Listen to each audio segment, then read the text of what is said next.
നമസ്കാരം, ഫെങ്ഷുയിലേക്ക് സ്വാഗതം. നമ്മൾ പല രീതിയിലുള്ള ലാഫിംഗ് ബുദ്ധയെ പരിചയപ്പെട്ടിട്ടുണ്ട്.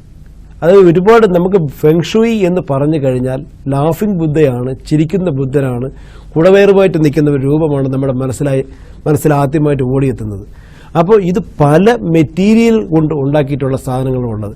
അപ്പോൾ ഉദാഹരണത്തിന് ഇപ്പോൾ വുഡിൽ ഉണ്ടാക്കിയിട്ടുള്ളതുണ്ട്, ചൈനീസ് ക്ലേയിലുള്ളതുണ്ട്, അതുപോലെ മെഴുകിലുള്ളതുണ്ട്. പല രീതിയിലുള്ള ബുദ്ധയും നമ്മൾ പരിചയപ്പെട്ടിട്ടുണ്ട്, കണ്ടിട്ടുണ്ട്. പല രൂപത്തിലും ഭാവത്തിലുമായിരിക്കും അദ്ദേഹത്തിന്റെ രൂപങ്ങൾ മേക്ക് ചെയ്തിട്ടുള്ളത്. അപ്പോൾ ഇന്ന് നമ്മൾ പരിചയപ്പെടുന്നത് ഗ്രീൻ ക്രിസ്റ്റൽ ജേഡ് എന്ന് പറയുന്ന ഒരു പ്രത്യേക തരം മെറ്റീരിയൽ കൊണ്ട് നിർമ്മിച്ച ബുദ്ധനാണ് നമ്മൾ പരിചയപ്പെടുന്നത്.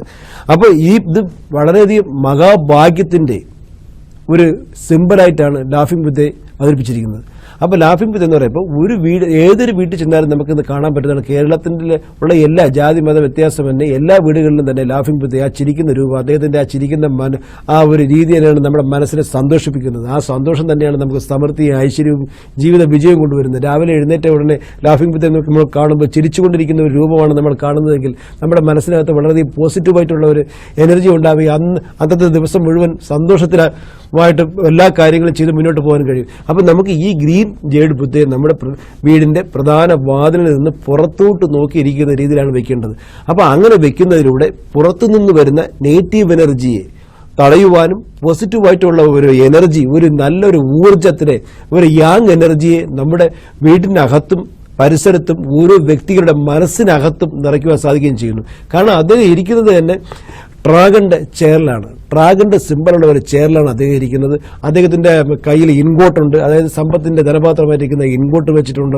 അതുപോലെ തന്നെ നാണയങ്ങളുണ്ട്, നാണയങ്ങളുടെ പുറത്താണ് അദ്ദേഹം ഇരിക്കുന്നത്. ഇതൊക്കെ തന്നെ വളരെയധികം ഒരു സാമ്പത്തിക അഭിവൃദ്ധിയാണ് നമുക്ക് കാട്ടിത്തരുന്നത്.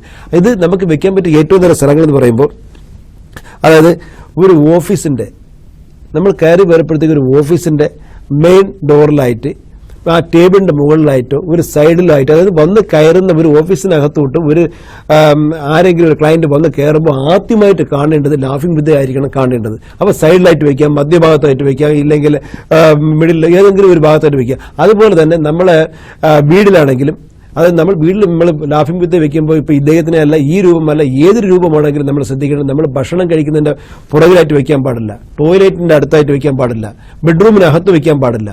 അപ്പോൾ ഇങ്ങനെയുള്ള കാര്യങ്ങളെല്ലാം നമ്മൾ പ്രത്യേകം ശ്രദ്ധിക്കേണ്ടതുണ്ട്. അപ്പോൾ വീട്ടിലാണെങ്കിൽ വന്ന് കയറുമ്പോൾ കാണുന്ന രീതിയിൽ നല്ല ഒരു ചെറിയൊരു ലൈറ്റും എല്ലാം കൊടുത്തിട്ട് അത് അർഹിക്കുന്ന രീതിയിൽ, ഒരു കാരണവശാലും നിലത്ത് വെക്കാതെ അർഹിക്കുന്ന രീതിയിൽ നമ്മൾ ലാഫിംഗ് ബുദ്ധ വെച്ച് കഴിഞ്ഞാൽ വളരെയധികം ഭാഗ്യങ്ങളും സന്തോഷവും സമൃദ്ധിയും ആ വീട്ടിലുണ്ടാകുമെന്നാണ് നമ്മുടെ വിശ്വാസം. ചൈനീസ് വിശ്വാസം അത് തന്നെയാണ്. അപ്പോൾ ഡ്രാഗൺ എന്ന് പറയുമ്പോഴത്തേക്കാണ് എല്ലാ ഐശ്വര്യത്തിനെയും എല്ലാ നെഗറ്റീവ് എനർജിനെയും അബ്സർവ് ചെയ്ത് പുറന്തള്ളുവാനും പോസിറ്റീവായിട്ടുള്ള ഒരു എനർജി കൊണ്ടുവരുവാനും കഴിയും. അതൊക്കെ തന്നെ ക്യാഷ് കൗണ്ടറിന്റെ മുകളിൽ വെക്കാം, രജിസ്റ്റർ ബുക്ക്. ഇപ്പോൾ നമ്മളിപ്പോൾ ഒരു അക്കൗണ്ടന്റ് ഉണ്ട് നമ്മുടെ ഓഫീസിലുള്ളതിരിക്കട്ടെ, അദ്ദേഹത്തിന്റെ ബുക്കിന്റെ മുകളിലായിട്ട് ഒരു പേപ്പർ വെയിറ്റ് പോലെ നമുക്ക് മറ്റുള്ളവർക്ക് എന്ത് തോന്നും എന്ന് നമ്മൾ കരുതേണ്ടതില്ല.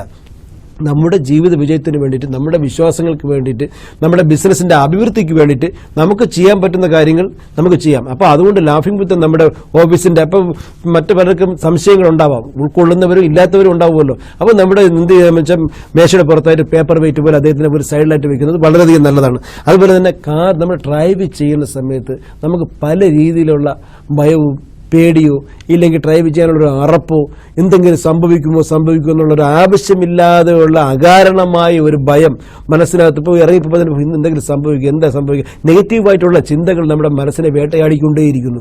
അപ്പോൾ അതിൽ നിന്നൊരു മോചനം കിട്ടുവാൻ വേണ്ടിയിട്ട് നമുക്ക് തികച്ചും സംരക്ഷണം നൽകിക്കൊണ്ട് ഡാഷ്ബോർഡിനകത്ത് നമ്മുടെ ലാഫിംഗ് ബുദ്ധ, ഗ്രീൻ ജേഡ് ബുദ്ധ ഉള്ളത് വളരെയധികം നല്ലതാണ്. കാരണം അദ്ദേഹം നമ്മളെ സംരക്ഷിക്കുകയും ചെയ്യുന്നു. അതുപോലെ തന്നെ മറ്റ് ചിന്തകളിൽ നിന്ന് വ്യതിചലിക്കാനുള്ള ഒരു എനർജിയും കൂടി അദ്ദേഹത്തിൽ നിന്ന് നമുക്കുണ്ടാകുന്നു. അതൊക്കെ പല വീടുകളിലെ രോഗങ്ങളും അസുഖങ്ങളും പ്രശ്നങ്ങളൊക്കെ ഉള്ളതാണല്ലോ.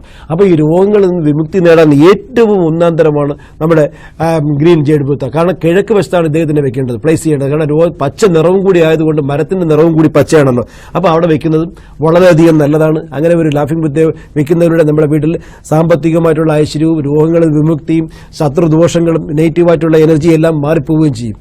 അതാണ് ഏറ്റവും നല്ലത്. ഏറ്റവും നല്ല ഒരു സ്ഥലത്ത് തന്നെയാണ് അർഹിക്കുന്ന പരിഗണനയോടെ അദ്ദേഹത്തെ പ്ലേസ് ചെയ്യുക. പുതിയൊരു എപ്പിസോഡുമായിട്ട് നമുക്ക് വീണ്ടും കാണാം. നിങ്ങളുടെ സംശയങ്ങൾ ശുഭാരംഭത്തിലൂടെ ഞങ്ങളെ എഴുതി അറിയിക്കുക.